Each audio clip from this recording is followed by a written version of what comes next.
Question number 6, Grant Robertson. Thank you very much, Mr. Speaker. My question is to the Minister of Finance. Does he stand by his statement that he is not going to do, quote, anything sort of random and unpredictable with government spending, end quote, in order to get to surplus in 2014-15? Honourable Bill English. Mr. Speaker, yes, and in particular I stand by my full statement, which was we believe the strength of the economy and constrained government spending can deliver a surplus when the final accounts are published late next year. The government has a track record of sticking to our spending plans to protect the most vulnerable and to provide certainty for public services. We won't be changing that approach.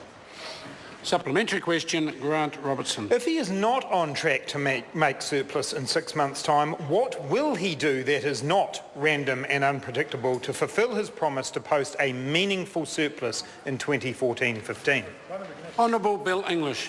Well, Mr. Speaker, the member will just have to wait and see how much on or off track we currently are.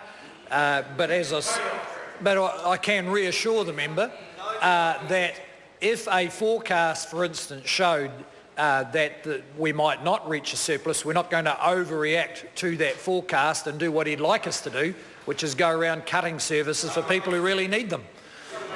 Supplementary question, Grant Robertson. Is it random and unpredictable to hike up ACC premiums simply to achieve a surplus on paper, and will he rule out doing that again as he did in Budget 2014? Honourable Bill English.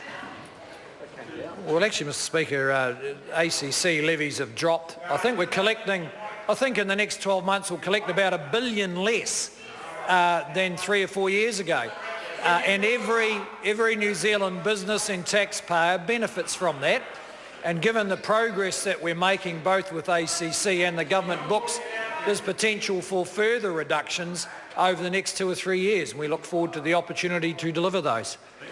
Supplementary question, Grant Robertson. Is it random and unpredictable to include in the budget an unprecedented loan for a major transport project simply in order to give the impression of a surplus in the government's books? And will he rule out doing that again as he did in the budget 2014?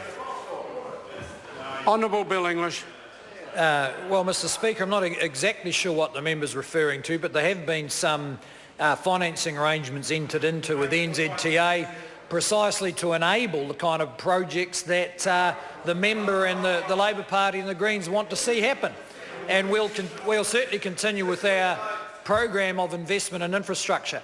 I know it's frustrating to the member, but even under quite tight fiscal constraints, the government's been able to deliver a very extensive infrastructure investment program, more schools and hospitals, and better value for public services, and we expect to keep doing that. Supplementary question, the Honourable Ruth Dyson. Is it random and unpredictable to remove $500 million from the original allocated budget provision for horizontal infrastructure rebuild in Canterbury? And does he now accept that there is not sufficient funding for the required work? Honourable Bill English. Well, Mr. Speaker, again on the detail of that matter, the member for managing the earthquake recovery could fill it in. There has been ongoing discussion about what it was going to cost for the horizontal infrastructure, because at the start you couldn't see what damage had been done.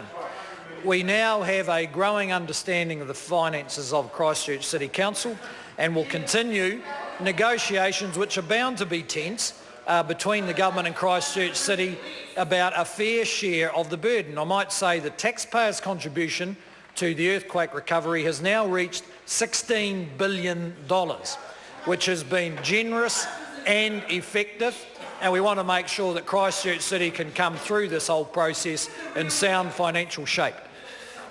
Supplementary question, the Honourable Ruth Dyson. What business case, if any, has been made to him for the anchor projects in the CBD of Christchurch City, and when will they be made available to the public?